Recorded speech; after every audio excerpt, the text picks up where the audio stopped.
Znaš kako, za ovih 17 godina, 2008. godine kad se okupila reprezentacija, znači mi smo bili 4 puta, sad će biti 5. prvenstvo, evropsko prvenstvo i na 2 svetska prvenstva, što će, moramo onako priznati da je i za malo veće zemlje, i za malo veće košarkaške sile mogu se pohvaliti sa tim rezultatima. Sad od početka, reći ću ti, ta prvo prvenstvo koje je bilo u Litvaniji 2011. godine, onako, ekipa sastavljena od igrača koji su prošli neki, koji su izašli iz sistema stare zemlje, zajedničke zemlje, SCG, kako se je zvalo, SRJ, nije bitno. Znači, bilo je tu puno igrača koji su iz tog sistema. Već kasnije se to malo mijenjalo i naročito kroz budućnost i rad Dejana Radonjića, stvarali su se neki novi igrači, neke nove generacije. Pazi, radili su klubove, radili Lovće, radili Sutjeska, ali onako ti momci su otprilike negdje u fazi kad su bili u mladoj reprezentaciji već bili u budućnosti i kroz taj neki sistem budućnosti napravljeno je i izašlo je puno košarkaša koji su zadnjih 10 godina bili okosnica ovog tima i pravili velike rezultate.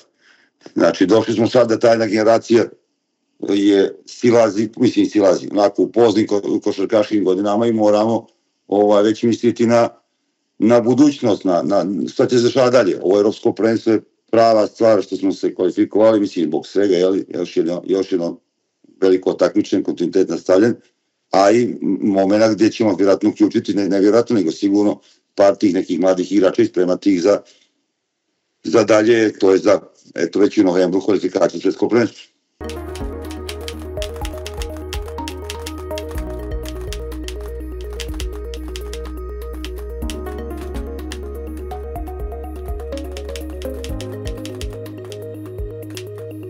Pa, slažem se sa Lukom, Zvezdan je od 2017. kad smo krenuli na kvalifikacije za svetsko prvenstvo, da se počeli ovi prozori poznati, promijenio se sistem kvalifikacija i onako bio sam 2 godine sa Zvezdanom i ispratio sve ono što se radilo. Tu je bilo puno tih prozora, to svetsko prvenstvo, kvalifikacije su mnogo duže nego za evropsko i onako pomno sam to pratio kako je on to radio, kako je, mislim, i na kraju rezultati pokazao da je to sve bilo kako treba.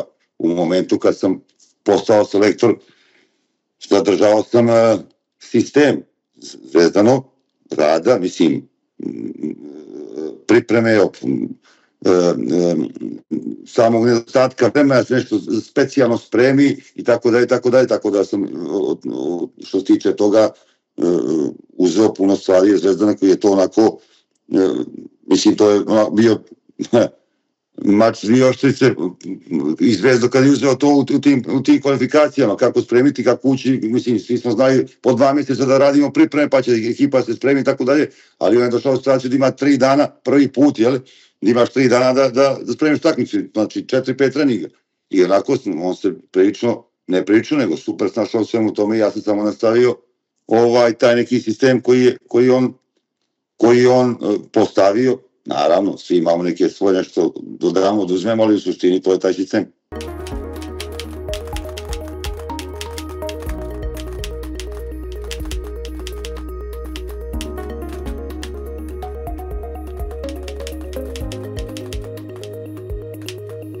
Pa ide, prirodno ide, mislim, posebno kod nas u Crnoj Gori mi još nismo onako, čini mi se svjesni kakvi su rezultati. Ići na evropsko prvenstvo, biti stalno na veliki takmičenja, 2 svjetska prvenstva, mislim da je naša javnost i košarkaška i ova nekošarkaška, mislim da još uvijek nismo svjesni rezultata. Sad, da li je problem što mi treneri, košarkaška struka, novinari koji se bave košarkom i tako dalje, malo više ne posvećujemo vremena tome i da objašnjamo stvari gdje smo mi, iz kolike baze, sve manje igrača, sve manje onih stvari koje su nas krasile i to, ali ide sa tim. Nisam ja to, mislim, ja nikad nisam imao 6 godina, sam skoro 6 godina selektor, i apsolutno se nisam obazirao na te komentare, bilo ovakvih i otkud on, nije on, mislim, niti želim da se pravda, niti nisam ja počeo se bavim košarkom prije 6 godina, ja sam košarac u ovom poslu 20 godina i eto, imao sam tu sreću da radim i sa Duletom i sa Bošom i sa Zvezdom i sa Dejanom i sa, eto, sve veliki, dakle nisam broj nikog, nadam se, i dobio sam tu priliku. E sad, godinama to nešto što se god radi, a radilo se čini dobro, stao neki znak pitanja. Nisam se nikad obazirao, ali ovoga puta sam stvarno, nisam imao drugu poruku sem čisto da ne misle da sam gluv i slijep. Eto, to je sva poruka, inače sve ostalo je manje bitno.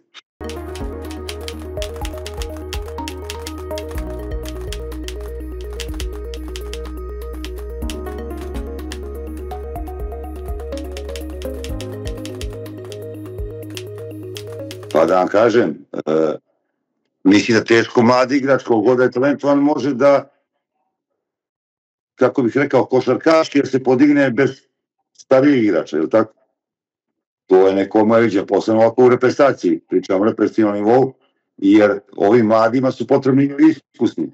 Isto su tako nekad, nemam pojma, bio je Omar Kuk ili ne znam, Jeretin ili kogota, ne više sjećam, Šćepanović, pa se Nikola preključivao, recimo Vučević u to vrijeme u reprezentaciji, pa im trebali su mu oni da ga malo zagrle, da ga prihvate i tako, da on osjeti da je tako i ovim treba Nikola Vučević, Bojan Dubljević, nema pojma, ovim malo Vlado Mihajlović, Nikola Ivanović, to su sve ljudi koji su godinama ovdje i evo sad u ovim prozorima i priključili smo par igrača, oni su se jako dobro snašli u tom sistemu, na treninzima, u komunikaciji, u atmosferi, kompletnoj prestaciji, tako da neophodno su ti stari igrači da bi ovi mlađi postali bolji i da, jer znate kako, sad ih uvedemo neke mlade igrače u reprezentaciju, pa to počne s nekim porazima ili ne znam kako god,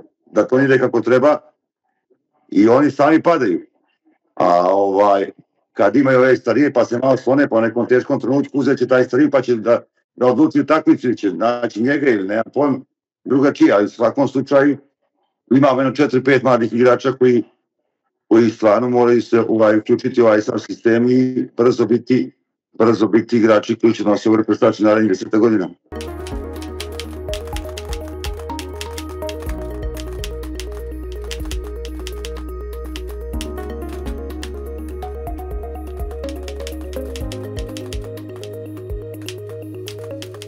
Kipar bi bio prilično najbolja destinacija. Lipo je bilo i da budemo u grupi sa Srbijom, posebno zbog našeg velikog prijatelja Nebojše Mrojevića koji mora biti u takvici Srbije i Crne Gore, tako je, sad ako ga razvučemo sa Kipra do Finjske, to ne bi mogao, šalim se šala stranu, ali bilo bi lijepo da smo na Kipru i bilo bi lijepo smo sa Srbijom u grupi i evo vidjet ćemo 27. marta će biti izvlačenje pa ćemo vidjeti kako će to biti.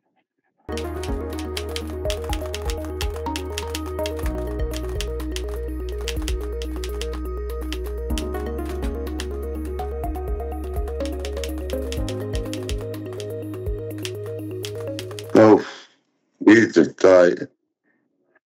evo vidjeli smo i kroz kvalifikacije, apsolutno imate prva dva šešira u kojem su stvarno favoriti apsolutni za osvajanje tih medalja, ali imate tamo u nekom 5. šeširu Tursku, recimo. Sad, kad bi sastavljao grupu, nije baš zahvalno sad pričati, jer kao što vidite svi igraju košarku, mislim od velikih reprezentacija, mislim da nema samo Hrvatske na tom prvenstvu, svi ostali su tamo, tako da ta prvi šešir i drugi apsolutno pogodođe jednako su teški protivnici. 4. i 5. šešir imamo ove zemlje, imamo Švedsku, imamo Tursku, ima tu puno dobrih reprezentacija, ima Finska, ima Estonija, to su sve ozbiljne reprezentacije, tako da teško bi sad mogao da izaberem neku grupu gde bi nešto bilo lakše nego nekoj drugoj, tako da evo vidjet ćemo kako će biti. Kažem, ima tu zamki, imate ton šeširu, ne znam, čini se četvrtom ili petom šeširu je Turska.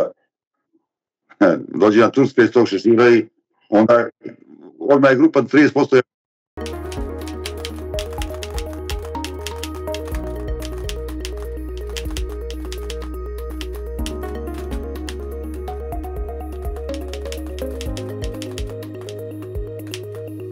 Budućnost pa onako, kažem, budućnost je promijenila dosta igrača od početka utvari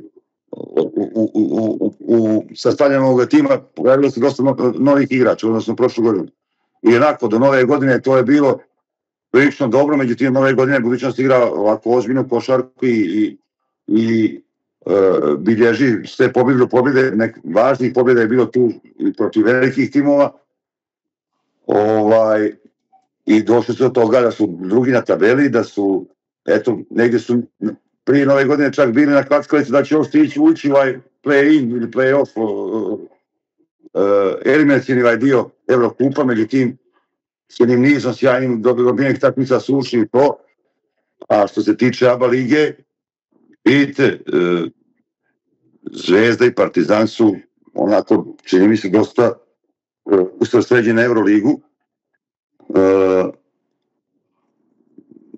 Evo, vidjeli smo u takmicu, a nije lako, igrate protiv Baskonije, pa odete u novo mjesto, pa je poluvreme 20 razlike. Znači, nije lako igrati ni igračima, nije lako ni motivisati, nije lako, ali fokus je sad njihov na Euroligu. Tako da, eto, budućnost u ovoj formi kako je, da li može teško zadržati ovakvu formu 4-5 mjeseci, onako, kao što je, ali ako ostanu približno u ovoj formi, mislim da mogu da pobrkaju negdje računice vječitim.